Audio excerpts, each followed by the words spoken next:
Oke.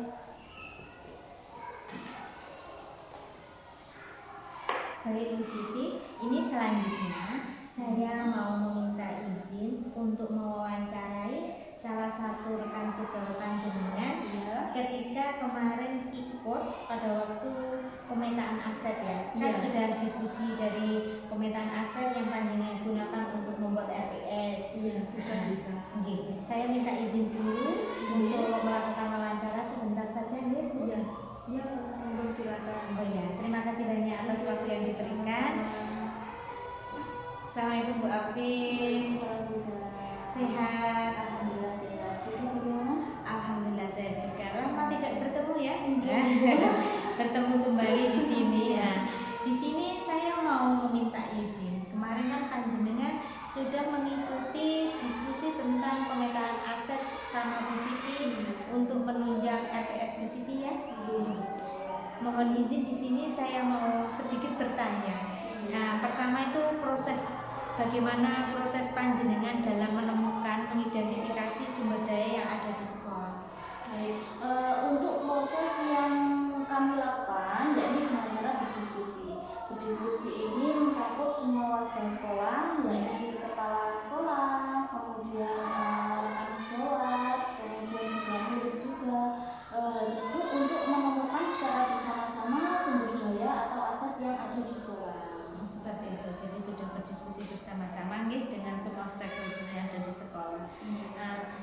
Untuk yang kedua yaitu apa saja kendala dan tantangan yang Ibu hadapi saat melakukan identifikasi sumber daya sekolah dan bagaimana cara mengatasi kendala tersebut?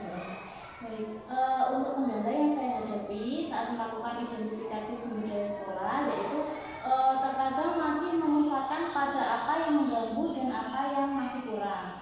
Nah, padahal kan ada sesuatu yang bisa kita pandang sebagai kekuatan. Nah, cara mengatasinya adalah mampu memandang segala sumber daya yang dimiliki sebagai sebuah kekuatan, bukan memandang sebagai kekurangan. Seperti itu, Bu. Jadi semuanya tidak ada yang bukan ada negatif ya? Iya, semuanya ada positif. Iya. Selanjutnya untuk bagaimana perasaan Ibu ketika berhasil mengidentifikasi sumber daya sekolah? Ya, tentunya sangat senang Ibu karena mendapat pengetahuan dan ilmu baru lagi. Jadi ternyata menjadi aset itu bukan hanya yang ada di dalam sekolah saja, namun juga di lingkungan sekitar. Bahkan sampai pada aset politik dan sosial juga, aset yang bisa dimanfaatkan sebagai sarana promosi sekolah. Baik, di situ bolehkah saya mengetahui aset politik itu misalnya apa? Untuk aset politik itu kita bekerja sama dengan organisasi-organisasi yang ada di sekitar untuk menunjang program yang dilakukan oleh sekolah. Seperti itu. Bu Siti, mohon maaf, program panjenengan itu jangka panjangnya, target panjenengan itu sampai seberapa?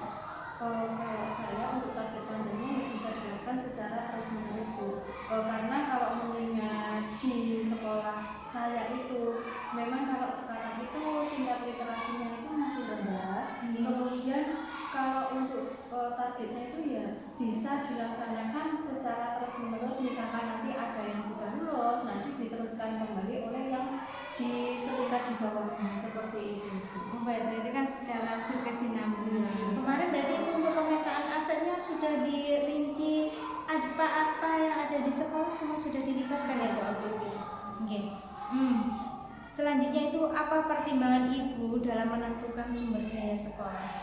Ya, pertimbangan saya dalam menentukan sumber daya sekolah itu kami memilih yang benar-benar ada dan sudah berjalan di sekolah. Misalkan itu kan yang sudah ada di sekolah dan sudah berjalan itu misalkan apa tuh? Misalkan seperti pojok belajar. Iya. Nah, sebenarnya itu kan di kelas-kelas sudah ada, tapi yang belum dimanfaatkan secara maksimal oleh anak-anak.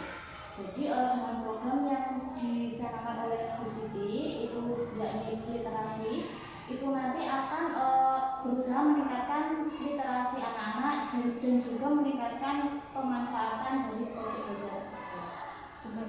Itu sudah berjalan dan dimanfaatkan? Untuk pojok belajar ini, iya sudah mulai. Oh ya, sudah dipetakan juga ya. Di sini saya izin bertanya juga, apakah ada kendala ketika melakukan pemetaan itu? Untuk kendala, alhamdulillah sampai saat ini belum ada. Semuanya berjalan dengan lancar. Alhamdulillah, semoga semua kegiatan berjalan dengan lancar ya Bu Afif. Terus apakah terdapat hal lain yang dapat dijadikan sumber daya sekolah yang belum Ibu temukan dalam proses yang sudah berlangsung ini? Untuk sejauh ini tidak ada. Baik Bu Afif, terima kasih atas waktu yang diberikan untuk melakukan kegiatan wawancara ini. Semoga setelah dipetakan aset yang ada di sekolah, kegiatan program Bu Siti itu bisa berlangsung secara optimal karena semua pihak dilibatkan ya Bu Afif, Bu Siti ini. Terima kasih waktunya Bu Afif.